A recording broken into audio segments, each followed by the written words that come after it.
Um, have you ever had one of those days where you wake up after a full night's sleep, but you still feel like you're, I don't know, moving underwater? Oh, yeah. Just completely unexplainably drained for absolutely no reason. Right. Or, and stay with me here, have you ever found yourself standing in front of the freezer, randomly craving a glass of ice just so you can chew on the cubes?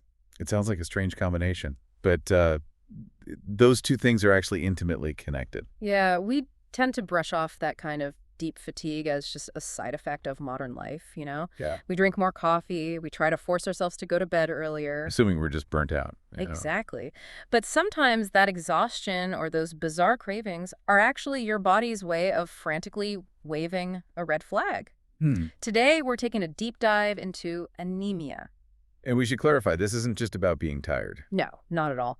Our mission today is to explore the hidden, incredibly complex world of your red blood cells, your hemoglobin, and what happens when the body's vital oxygen delivery fleet is fundamentally compromised. And to do that, we're pulling from a pretty massive stack of sources today. We've got clinical overviews on blood mechanics from the Mayo Clinic. We also have some really deep medical insights on anemia of chronic disease from Medical News Today. Yeah, and finally, a very comprehensive set of UK NHS guidelines on managing the incredibly complex condition known as sickle cell disorder. Okay, let's unpack this. Because to understand how the system breaks down, we first have to establish how this microscopic delivery fleet actually operates under normal conditions, right? Right. So think of your circulatory system as a vast, continuous highway network. It's stretching for tens of thousands of miles inside you. Wow, tens of thousands. Yeah. And the red blood cells are the delivery vehicles on that highway. Inside each of those individual vehicles is a specific, highly specialized cargo container. And that's the hemoglobin. Exactly. Hemoglobin is a complex, iron-rich protein.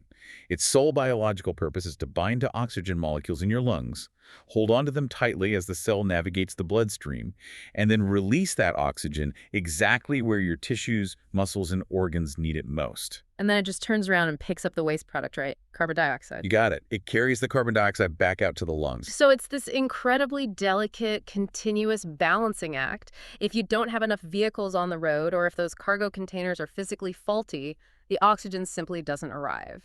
And your tissues literally start to suffocate on a cellular level. Which brings us to the most common reason this entire delivery fleet fails.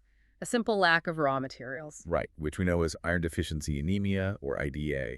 Your bone marrow is essentially the manufacturing plant where all these red blood cells are forged. Okay, so the factory needs supplies. Absolutely.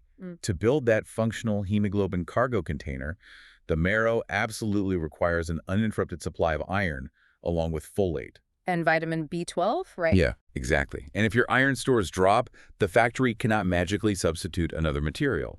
Hemoglobin production just plummets. Which means the assembly line grinds to a halt. It's like an auto factory running out of steel. You simply can't build the cars. Yeah, perfect analogy. And the red blood cells that do manage to get manufactured are often physically smaller and paler than normal.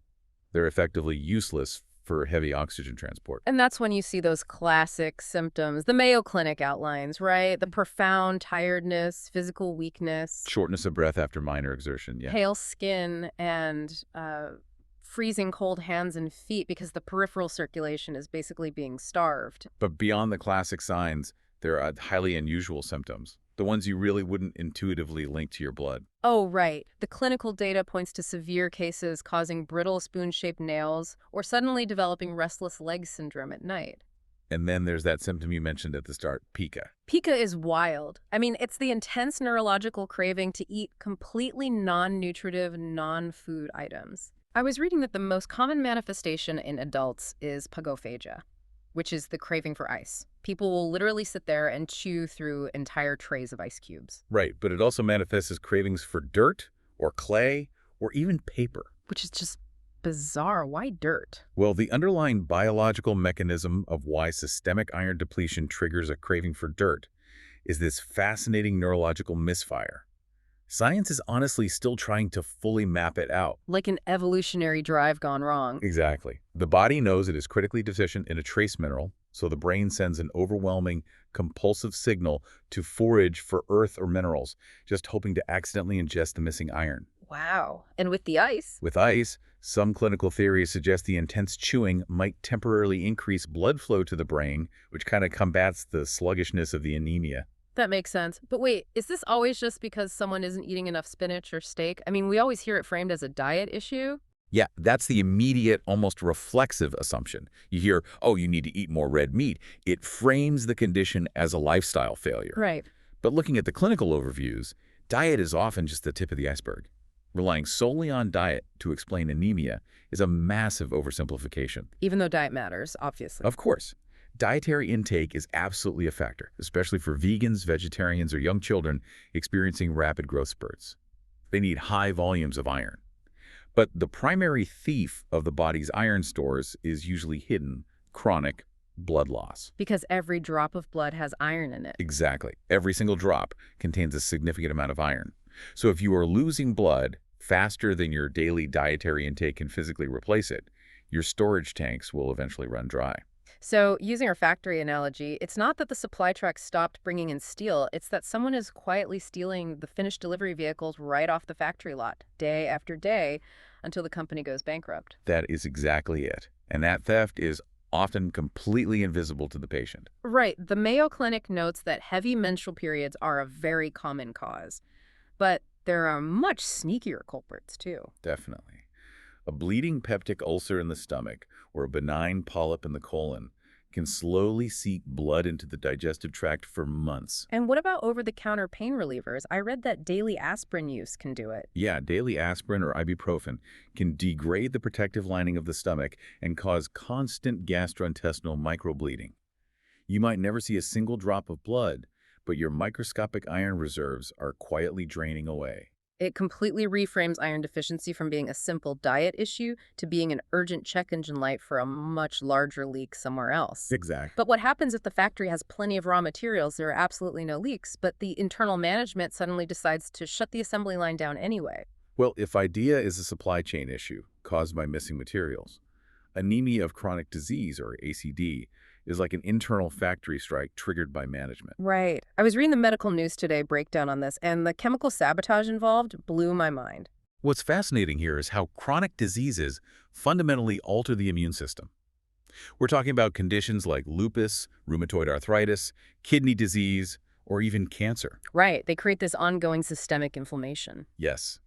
When you have a chronic disease, your body is locked in a constant high alert state. And the immune system is constantly releasing small communication proteins called cytokines. Like chemical alarm bells. Exactly. In anemia of chronic disease, these cytokines become so loud and prevalent that they essentially hijack and override the normal blood production process. Because normally, the kidneys act as the floor managers for the factory, right? Right. They sense low oxygen and release a crucial hormone called EPO, or erythropoietin.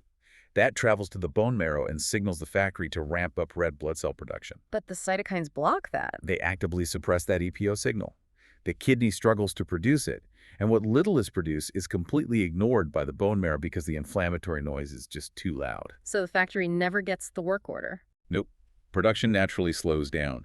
And furthermore, the constant inflammation creates a toxic environment that actively shortens the lifespan of the red blood cells that are already circulating.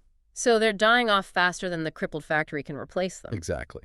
Wait, so the body actually has the iron, but because it's distracted and inflamed by another disease, it's hoarding the iron and starving its own red blood cells. It is a remarkable, if destructive, biological paradox. Yes.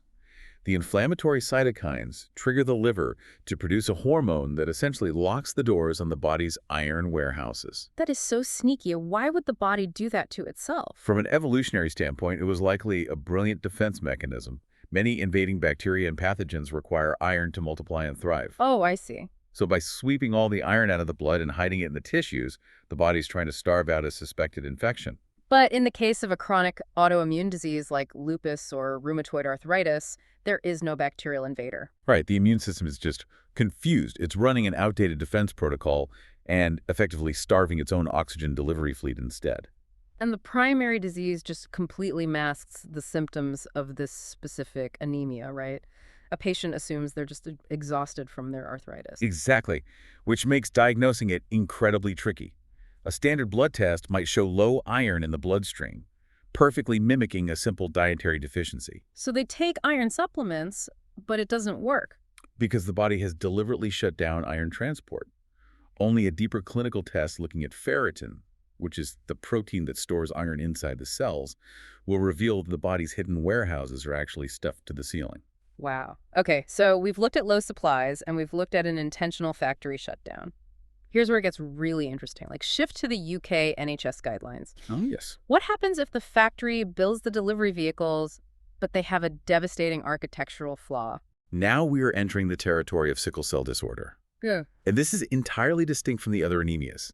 It's not a lack of hemoglobin, and it's not an inflammatory suppression. It's an inherited mutation. Yes. Yeah. It's a genetic condition where the fundamental blueprint for the hemoglobin molecule itself contains a severe mutation.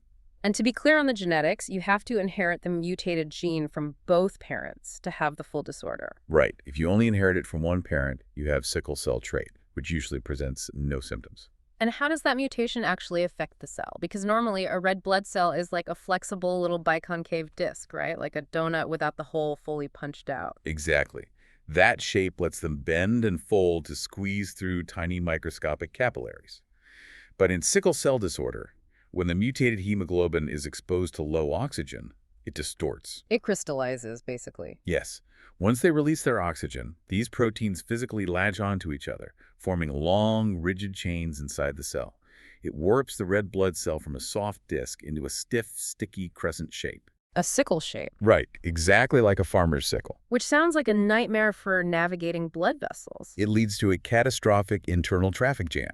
Doctors call this a vaso-occlusive crisis. The sickled cells lose their flexibility, they snag on vessel branching points, and they adhere to the walls. And they just pile up. They pile up and completely block the flow of blood. And the NHS guidelines are very deliberate in emphasizing how painful this is. Because if the oxygen can't reach the tissues, the body's response is profound, agonizing pain. It's excruciating. It often requires hospitalization. And because the circulatory system touches every single organ, these microscopic blockages can happen anywhere.